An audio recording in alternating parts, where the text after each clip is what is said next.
comment recevoir plus de courses quand on est chauffeur VTC? Donc logiquement, plus on reçoit de courses, plus notre chiffre d'affaires il va augmenter. Mais pas seulement. Ce qui est intéressant, il y a un deuxième effet bénéfique, en plus du chiffre d'affaires, c'est que plus on reçoit des courses, plus on va pouvoir les sélectionner.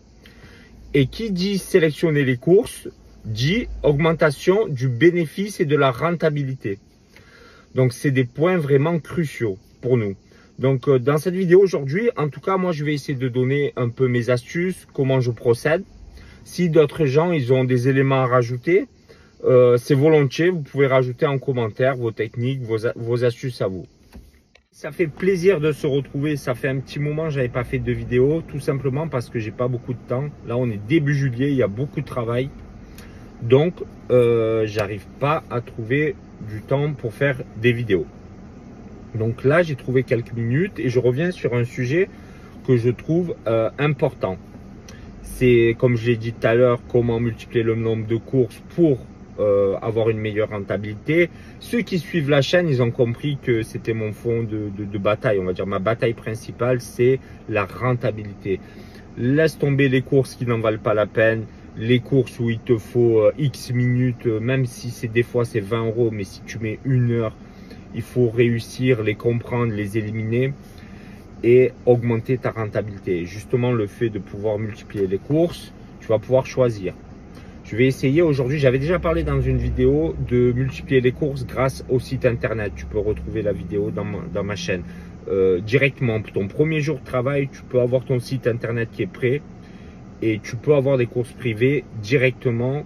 Tu auras plus de chances d'avoir des courses. Comme je l'ai dit, ceux qui suivent, ils comprennent.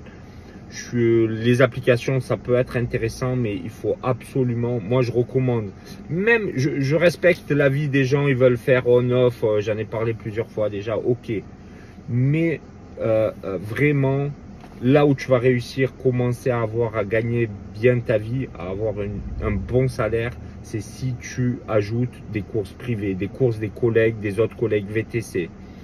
Sois bien habillé, présente bien. Quand tu rencontres d'autres gens, il faut que ta voiture, elle soit impeccable. Ton apparence impeccable. Pour ceux qui veulent acheter des belles voitures, parce qu'ils veulent faire du haut de gamme, ou peu importe, peut-être pas du haut de gamme, mais essayer de faire des courses privées. Moi, j'y vais direct, je le dis, costume cravate, obligatoire. Tu investis dans une voiture à 40, 50, 60 000 €, tu veux pas mettre le costume cravate, c'est trop dommage. Franchement, c'est trop dommage. Après, je respecte le choix de ceux qui veulent faire de l'application ou ceux qui veulent faire en plus de leur travail quelques heures. Mais même pour eux, les conseils que je vais donner, je vais essayer de donner des cas concrets. Comment du coup optimiser ses journées, comment recevoir plus de courses. On peut des fois attendre longtemps des courses si on n'est pas placé au bon endroit. Donc en premier, je vais parler de ça. De la zone, un chauffeur dans une ville, il peut avoir le double ou le triple de courses par rapport à un autre chauffeur s'il sait où attendre les courses, s'il sait par expérience quels sont les bons horaires, les bons jours de travail. Le samedi, le dimanche, quand on est VTC, on travaille. Si toi, ça ne te convient pas, peut-être va chercher un autre travail, une autre activité. Je pense que ça serait mieux. Pareil, si tu es sur la côte, tu ne veux pas travailler l'été, je respecte bien sûr, hein, la vie de famille, c'est le plus important. Mais si tu n'arrives pas à concilier les deux, ben, essaie de voir autre chose. Il y a plein d'autres métiers intéressants qui vont pouvoir te permettre de ne pas travailler le week-end.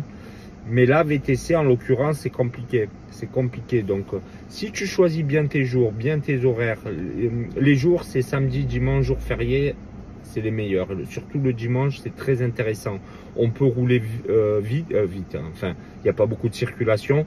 Il y a beaucoup de chauffeurs, ils ne veulent pas travailler. Donc, le dimanche, c'est une très bonne journée. Commencer tôt le matin. Sinon, les horaires, tôt le matin, il peut avoir des belles courses. Justement, tôt le matin, c'est souvent aéroport. Mais c'est plus les courses privées. Aéroport, vers les gares. C'est des courses un peu plus longues. Mais en application, moi je trouve, en tout cas pour ma région à moi, à chaque fois dans mes vidéos, je parle de mon cas à moi. Après, à vous de voir dans votre ville si ça va pouvoir s'appliquer. Mais généralement, le VTC, ça se ressent beaucoup. Généralement, c'est 10h midi, on va dire 16h, 18h. Il y a souvent un creux entre midi, midi et demi jusqu'à 15h. Donc ça, c'est les horaires idéaux. Donc concrètement, par exemple, moi dans ma ville, si je me mets quand je commence ma journée, si j'attends des clients vers 8-9 heures le matin dans la zone des plages, ben, je vais attendre longtemps, ça va pas marcher les amis. Ça c'est des choses un peu logiques que je vais donner aujourd'hui, mais concrètes, tu peux appliquer de suite parce que des fois on n'y pense pas, on n'a pas l'expérience, donc je vais essayer de partager ces petits conseils, des fois assez simples, mais qui peuvent paraître évidents, mais qui sont pas toujours respectés. Le matin, c'est pas la peine d'attendre dans les zones de la plage. Les gens, ils font gare vers la plage, en destination. Donc, au contraire, par contre, l'après-midi, si on a eu la chance de ramener des gens vers la plage vers 3-4 heures, on peut espérer, ça vaut le coup peut-être d'attendre 5-10 minutes, même si ça sonne pas au bout de 2, 3, 4, 5 minutes, ça vaut le coup d'attendre un petit peu. Il y a des chances de faire le retour avec des clients. Mais quand on ramène des clients, généralement, on fait gare, plage vers le matin tôt. Ça sert à rien d'attendre une demi-heure sur la zone de la plage. On risque d'attendre trop longtemps, on n'aura pas de course, on n'est pas rentable. De la même manière pour les zones d'activité, les entreprises. Souvent, ça va être en fin de journée quand les gens partent du travail. Là, il faut être présent dans ces zones-là, on va les ramener chez eux. Donc voilà les amis, ça c'est des cas concrets. Savoir où attendre, comprendre les bonnes zones et toujours réfléchir, toujours être en réflexion. Toujours essayer de s'optimiser. Donc, de la même manière, un deuxième conseil qui paraît logique, je l'avais peut-être déjà donné, c'est d'utiliser au moins 2 applications, les amis. Si tu veux multiplier tes courses, pratiquement, si tu utilises 2 applications, tu vas multiplier tes courses. Donc, tu vas pouvoir sélectionner. Là, aujourd'hui, bon, bien sûr, il y a Uber, tout le monde connaît. Il est présent un petit peu partout en France et il est surtout présent même dans les petites villes. Mais aujourd'hui, indispensable Bolt. Indispensable. En ce moment, ils font des très bons prix. Il y a des très bonnes courses sur Bolt. Ils prennent en compte la distance, de temps en temps, la distance du chauffeur. S'il n'y a pas beaucoup de chauffeurs dans une zone, les bonus, franchement, après, je sais pas comment les algorithmes, tout ça, mais clairement, en tout cas, c'est mon avis. Dernièrement, il n'y a pas longtemps, là, il y a quelques temps, quelques semaines, Bolt a mis à jour ses algorithmes et les courses sont beaucoup mieux payées. Encore une fois, le but de la chaîne, c'est d'éviter ces courses qui sont pas rentables, ces courses. On n'est pas là, on est là. Il faut se servir des applications, être intelligent, se servir et on est libre, on est indépendant. Si on trouve des courses privées qui sont mieux payées que par les applications, on fait les courses privées, les amis. Il n'y a personne qui nous oblige. Si on fait un aller, par exemple, on va amener des gens, une course privée à l'aéroport pour revenir, on allume les applications, on se sert de l'application, on est intelligent. Des courses qui ne sont pas rentables, on ne les prend pas. Il n'y a pas d'obligation. Voilà, ça c'est mon... Si après... Pour ceux qui aiment faire ça, les courses privées, si un jour tu y arrives, eh ben, tu feras plus du tout d'application. Moi, je sais que l'été, je fais très peu. Je m'en sers peut-être pour revenir justement des aéroports, des choses comme ça. Et tant mieux, si tout le monde y trouve son compte à ce moment-là, le client, moi et l'application, ben, tant mieux. Mais si j'ai des courses privées mieux payées, je les prends. Donc... du coup, avoir au moins 2 applications tout le temps allumées. Voilà. Bolt, Uber, c'est le minimum. Après, pourquoi pas Hitch? Je sais qu'à Paris, il y a d'autres applications qui marchent bien. Marcel, ou je sais plus les noms. Donc, Bolt, moi, je dis Bolt, Uber, c'est indispensable.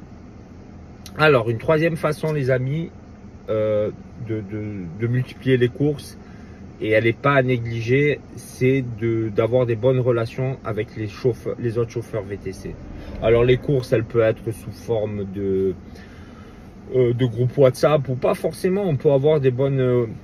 Moi, ce que je conseille, c'est quand tu rencontres d'autres VTC à la gare ou à l'aéroport, de sympathiser. Il faut être ouvert, communicatif. De toute façon, encore une fois, si on n'est pas ouvert, communicatif, pourquoi pas chercher d'autres boulots dans les bureaux, on est fermé. Il faut avoir des qualités indispensables, hein, aimer conduire, j'en avais parlé, être communicatif. Pour moi, ça, c'est des choses qui me paraissent indispensables pour être chauffeur. Après, il y a des gens, ils n'aiment pas parler, ils ont quand même réussi.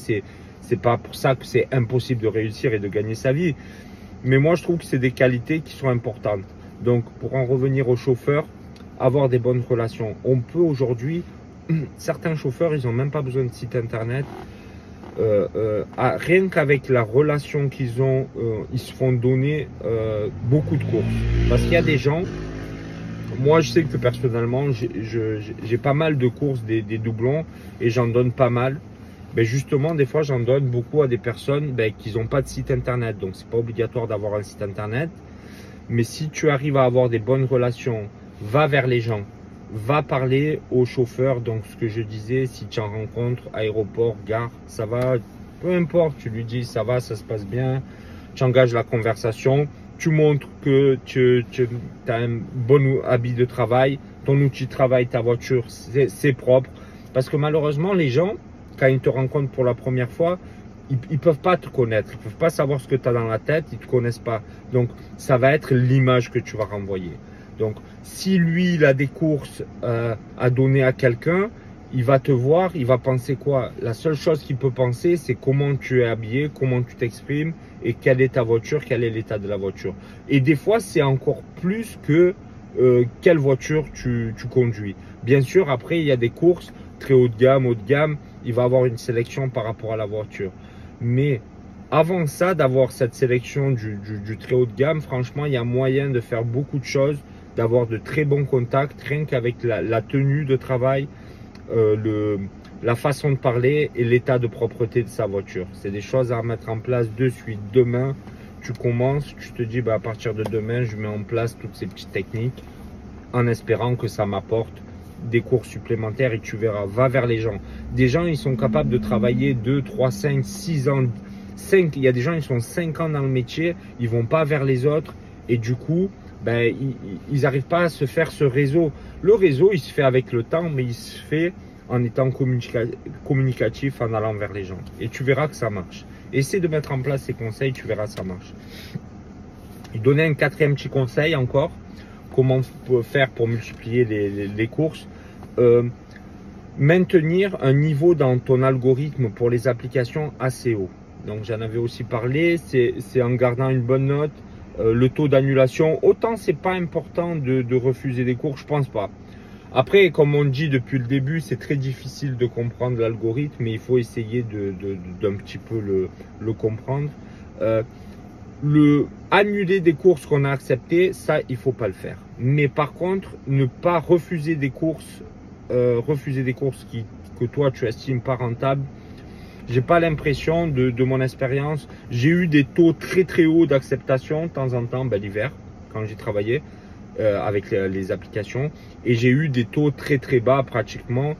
Et je suis pas sûr de voir, en tout cas avec Uber, une différence. Par contre, le taux d'annulation, et c'est compréhensible pour tout le monde, pour toi, pour la personne, d'accepter des courses et tu fais galérer le client. Enfin, moi, je fais pas ça parce qu'il y a des gens derrière tout ça. Il y a des gens derrière leur écran, il y a des gens derrière leur application. C'est des gens, des fois, ils attendent des trains, des aéroports. Donc, tu as accepté la course.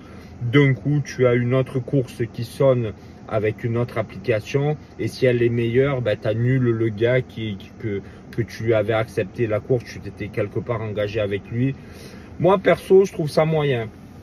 Après, voilà, c'est si tu t'es engagé avec quelqu'un, tu as donné un engagement, même si c'est du virtuel, tu l'as jamais vu le gars, mais s'il y a des gens derrière tout ça, des fois ils peuvent être en retard à l'aéroport, donc pour 5-10 euros, moi je conseille, et c'est normal du coup que je trouve que les applications ils sanctionnent ça, ça s'appelle le taux d'annulation. Parce que accepter une course, venir vers le client il attend 5-10 minutes et au final tu lui annules la course au dernier moment au bout de 10 minutes. C'est pas très fair play. Voilà. Donc après chacun fait ce qu'il veut, je donne juste mon avis. Donc essayez de garder des bonnes notes, on va dire, au niveau de tout ça. De toute façon, avoir une bonne présentation, faire que tu aies une bonne note, par exemple, à quoi ça va servir de maintenir un algorithme assez élevé. Ça va permettre aussi d'avoir des pourboires, avoir des retours, à te faire bien remarquer. Donc toujours les mêmes conseils qui reviennent, mais il faut vraiment l'ancrer, je pense, dans dans le conscient de tous les chauffeurs, la bonne tenue, tout ça. Donc ça fait pas mal de, on va dire, de petites techniques qu'on peut mettre en place assez rapidement et qui peuvent permettre du coup de multiplier les courses, d'être plus rentables. J'espère qu'elles vont pouvoir être mises en application le plus rapidement possible. Je pense qu'on a fait le tour des petits conseils. S'il y en a d'autres que tu vois, des conseils intéressants que tu peux donner, je sais qu'il y a aussi des chauffeurs expérimentés qui regardent les vidéos. Franchement, si vous voulez partager, moi je pense que je vois pas la concurrence comme il n'y a pas de mal. Il n'y a pas de mal dans le sens où si on augmente notre qualité de service, regardez, il y a de plus en plus de monde dans de VTC, ça veut dire qu'il y a de plus en plus de demandes surtout. Si on a une bonne image, on a même créé des besoins. C'est-à-dire que des gens qui prenaient jamais le VTC, en offrant une rapidité grâce comment dire, au téléphone. Donc les clients, ils commandent rapidement. En étant clair avec le prix. Tout ça a fait qu'on a créé une demande, on a pris les courses à personne. Et au final, quand il y a beaucoup de chauffeurs, tous ces chauffeurs, souvent ils redistribuent les courses, comme je l'ai dit tout à l'heure, via directement les contacts. Ils prennent votre numéro de téléphone, vous rentrez des groupes WhatsApp. Moi, je vois pas du tout le truc comme ça, d'être égoïste. Voilà, en tout cas, c'est ma vision. Il y a du pain pour tout le monde. Voilà, si vous avez un peu de générosité, de donner les conseils, n'hésitez pas. Et on essaie de se retrouver très rapidement, les amis, pour une nouvelle vidéo dès que je peux. Si je peux faire au moins une vidéo cet été en immersion, au moins l'été. J'en avais fait une l'automne, une l'hiver, une le printemps. Du coup, j'essaierai aussi d'en faire une cet été, au moins une. En tout cas, ça sera un maximum de courses. Il y aura beaucoup de courses privées, du coup, forcément. Mais vous allez voir que justement, en faisant les courses privées, quand cet hiver, on était à 150 €, là, ça va être en 2-3 heures. On va pouvoir les faire assez facilement et avec beaucoup moins de fatigue. Donc voilà, les amis. Donc, portez-vous bien, prenez soin de vous. À bientôt.